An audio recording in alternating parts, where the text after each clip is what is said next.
ഇറാനെ മുച്ചൂട് മുടിക്കാനായി ഇസ്രയേലും അമേരിക്കയും ചേർന്നിടുന്ന പദ്ധതിയിൽ പുതിയൊരു വഴിത്തിരിവിലേക്ക് കടന്നിരിക്കുകയാണ്. അമേരിക്കയുടെ 5ാം കപ്പൽപ്പട കൂടാതെ വൻ നാവിക വ്യൂഹം തന്നെ, വൻ സന്നാഹം തന്നെ കരിങ്കടലിൽ കൂട്ടമായി എത്തി.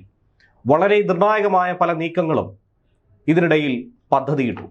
ഇസ്രയേലിനൊപ്പം ചേർന്നുകൊണ്ട് ഗൾഫ് അംഗരാജ്യങ്ങൾ കൂടി ഇറാനെതിരെ ആക്രമണം കടുപ്പിക്കാനുള്ള സാഹചര്യങ്ങൾ ഉരുത്തിരിഞ്ഞു വരുന്നു. അതിനിടയിൽ ഇറാൻ നടത്തിയ ഒരു നയതന്ത്ര നീക്കം തന്നെയാണ് ഏവരെയും അമ്പരപ്പിച്ചിരിക്കുന്നത്. ആയുധം താഴെ വെച്ച് കീഴടങ്ങാൻ ട്രംപ് അന്ത്യശാസനം നൽകിയതിന് തൊട്ടു പിന്നാലെയാണ് തെറ്റുപറ്റി ക്ഷമിക്കണം, പൊറുക്കണമെന്ന് പറഞ്ഞുകൊണ്ട്, മാപ്പപേക്ഷിച്ചുകൊണ്ട്, അയൽരാജ്യങ്ങളെ ഞെട്ടിച്ചുകൊണ്ട് ഇറാൻ രംഗത്ത് വരുന്നത്. നടത്തിയ ആക്രമണങ്ങളോട് മാപ്പ് ചോദിക്കുകയാണ് മസൂദ് പെസഷ്കിയാൻ.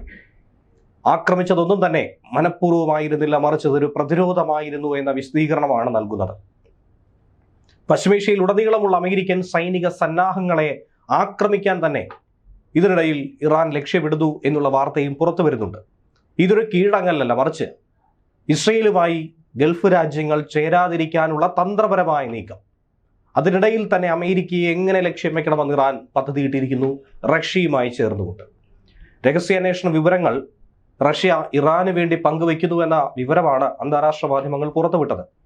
കഴിഞ്ഞ ശനിയാഴ്ച യുദ്ധം തുടങ്ങിയത് മുതൽ അമേരിക്കൻ യുദ്ധക്കപ്പലുകളുടെയും വിമാനങ്ങളുടെയും കൃത്യമായ സ്ഥാനത്തെക്കുറിച്ചുള്ള വിവരങ്ങൾ ക്രെംലിൻ ഇറാന് കൈമാറിയതായി 3 ഇന്റലിജൻസ് ഉദ്യോഗസ്ഥരുടെ വെളിപ്പെടുത്തൽ ഉണ്ടായി എന്നാണ് വാഷിംഗ്ടൺ പോസ്റ്റ് പറയുന്നത്.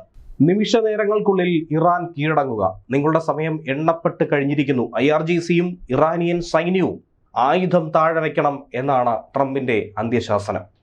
അല്ലാത്ത പക്ഷം ഉറപ്പായ മരണം നേരിടേണ്ടി വരുമെന്ന് ട്രംപ് പറഞ്ഞിരിക്കുന്ന കാര്യം കൂടി ഈ ഘട്ടത്തിൽ ഓർമ്മിപ്പിക്കുകയാണ്.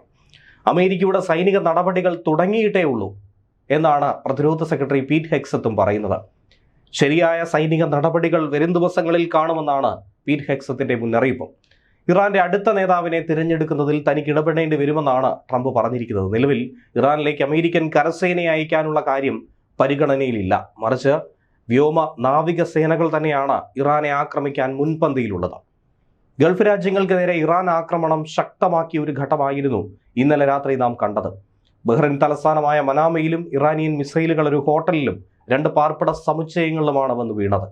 നഗരത്തിന്റെ തീ പിടിച്ച ദൃശ്യങ്ങൾ ഇതിനോടകം പുറത്തു വന്നു കഴിഞ്ഞു. ബഹ്റൈനിൽ തങ്ങളുടെ നാവികസേനയെ ലക്ഷ്യം വെക്കപ്പെട്ടതായി ഖത്തറും പറയുന്നു. റിയാദിന് സമീപത്തെത്തിയ 3 ഇറാനിയൻ ഡ്രോണുകൾ സൗദി അറേബ്യ വെടിവെച്ചിട്ട സാഹചര്യം ഉണ്ടായി. സംഘർഷം അങ്ങനെ കടുക്കുന്ന ഘട്ടത്തിൽ ദുബായിലെ താമസക്കാർക്ക് മാറാൻ, സുരക്ഷിത ഇടങ്ങളിലേക്ക് മാറാനുള്ള ജാഗ്രതാ സന്ദേശങ്ങൾ നിമിഷ നേരങ്ങൾക്കുള്ളിൽ ഫോണുകളിൽ എത്തിത്തുടങ്ങി. ബിഗ് 1 എന്ന് ട്രംപ് വിശേഷിപ്പിക്കുന്ന വലിയൊരു ആക്രമണ പദ്ധതി, അതിന് മുന്നോടിയായിട്ടുള്ള അമേരിക്കൻ വ്യോമസേനയുടെ കരുത്തുറ്റ ബോംബർ വിമാനങ്ങൾ, B-2 ബോംബറുകൾ അടക്കം, സ്പിരിറ്റ് അടക്കം ഏതാനും മണിക്കൂറുകൾക്കുള്ളിൽ ബ്രിട്ടീഷ് താവളങ്ങളിൽ നിലയുറപ്പിക്കും. ഇറാൻ നാവികസേനയെ പൂർണ്ണമായും നാമാവശേഷമാക്കാനുള്ള ഒരു നീക്കം. അതിന്റെ ഭാഗമായി അമേരിക്കൻ സൈന്യം കഴിഞ്ഞ രാത്രി ഇറാന്റെ കൂറ്റൻ ഡ്രോൺ വാഹിനി കപ്പൽ അഗ്നിക്കിരയാക്കി മാറ്റിയിരുന്നു. ടെഹ്റാനിലും ബെയ്റൂട്ടിലുമൊക്കെ ശക്തമായ വ്യോമാക്രമണം നടത്തി ഇസ്രയേലാകട്ടെ യുദ്ധത്തിന്റെ അടുത്ത ഘട്ടത്തിലേക്ക് കടക്കുന്നു.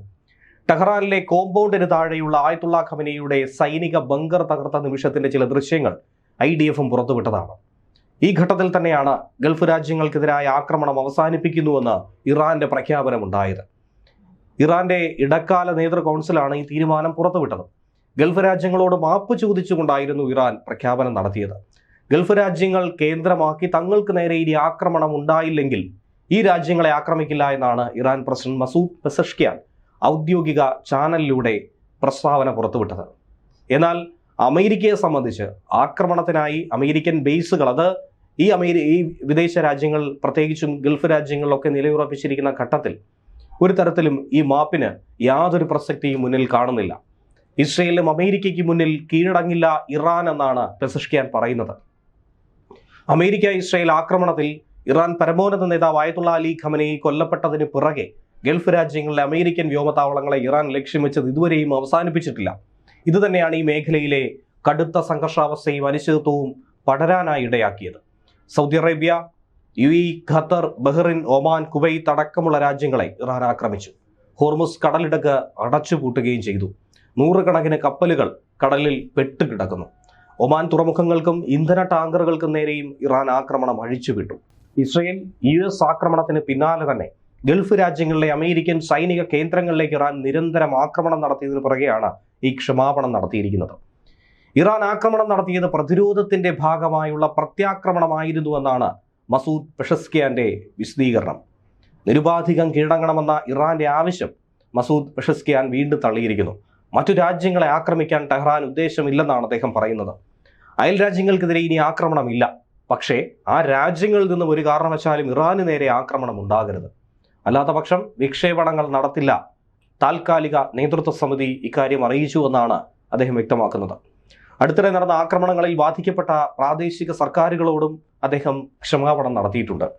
ഞങ്ങൾ നിരുപാധികം കീഴടങ്ങുമെന്ന അവരുടെ സ്വപ്നങ്ങൾക്ക് അവർക്ക് അത് ശവക്കല്ലറയിലേക്ക്, ശ്മശാനത്തിലേക്ക് കൊണ്ടുപോകാമെന്നാണ് മസൂദ് പെസഷ്കിയാന്റെ വെല്ലുവിളി. അമേരിക്കയ്ക്കും ഇസ്രയേലിനുമെതിരെ കടുത്ത നിലപാട് തന്നെയാണ് ഇറാൻ സ്വീകരിക്കുന്നത്. അതോടൊപ്പം അയൽ രാജ്യങ്ങൾക്ക് തങ്ങളുടെ ഭാഗത്തു നിന്നും ദോഷമുണ്ടാകില്ല എന്ന് ഉറപ്പ് നൽകാനും ടെഹ്റാൻ ശ്രമം നടത്തുന്നുവെങ്കിൽ പോലും അത് ഏത് പരിധിവരെ വിജയിക്കുമെന്നുള്ളത് കണ്ടറിയേണ്ടതാണ്. ഇതിനിടയിൽ തന്നെ ശ്രദ്ധേയമായൊരു വിഷയം, ഇറാന്റെ പരമോന്നത നേതാവായിരുന്ന ആയത്തുള്ള അലി ഖമനേയി കൊല്ലപ്പെട്ടതിന് ശേഷവും അദ്ദേഹത്തിന്റെ എക്സ് അക്കൗണ്ട് ഏറെ സജീവമായി നിൽക്കുന്നു എന്നുള്ളതാണ്. ഇസ്രയേലിനെ ഭീഷണിപ്പെടുത്തുന്ന, അമേരിക്കയെ വിരട്ടുന്ന തരത്തിലുള്ള ചില സന്ദേശങ്ങൾ ഖമനേയുടെ ഔദ്യോഗിക അക്കൗണ്ടിലൂടെ പുറത്തുവിടുകയാണ്. സയനിസ്റ്റ് ഭരണകൂടം വലിയ തെറ്റാണ് ചെയ്തിരിക്കുന്നത്, ഇതിന്റെ പ്രത്യാഘാതം നിങ്ങൾക്ക് നിരാശയുണ്ടാക്കുന്നതായിരിക്കുമെന്ന മുന്നറിയിപ്പ് കൂടിയാണ് പോസ്റ്റ്. അതിലൊരു ചിത്രം കൂടി പങ്കുവെക്കുന്നുണ്ട്. വമ്പൻ ബാലിസ്റ്റിക് മിസൈൽ രാത്രി ശത്രുരാജ്യത്ത് വീഴുന്നതിന്റെ ചിത്രമാണ് ആദ്യത്തേത്. രണ്ടാമത്തേതിൽ മരുഭൂമിയിൽ ഇറാൻ സൈനികർ മൊബൈൽ ലോഞ്ചറിൽ മിസൈലുമായി നിൽക്കുന്നത്, തൊട്ടടുത്ത ഇറാനിയൻ പതാക പറക്കുന്നത് കാണാം. വെളുത്ത കോട്ട് ധരിച്ചുകൊണ്ട് ഭൂഗർഭ അറയിലെന്നതുപോലെ ഒരു മുറിക്കുള്ളിൽ ശാസ്ത്രജ്ഞർ ഹൈപ്പർസോണിക് മിസൈലുകൾ വികസിപ്പിക്കുന്നതോ അതല്ലെങ്കിൽ ന്യൂക്ക് ഹെഡുകൾ വികസിപ്പിക്കുന്നതോ ആയിട്ടുള്ള ചിത്രമാണ് മൂന്നാമതുള്ളത്.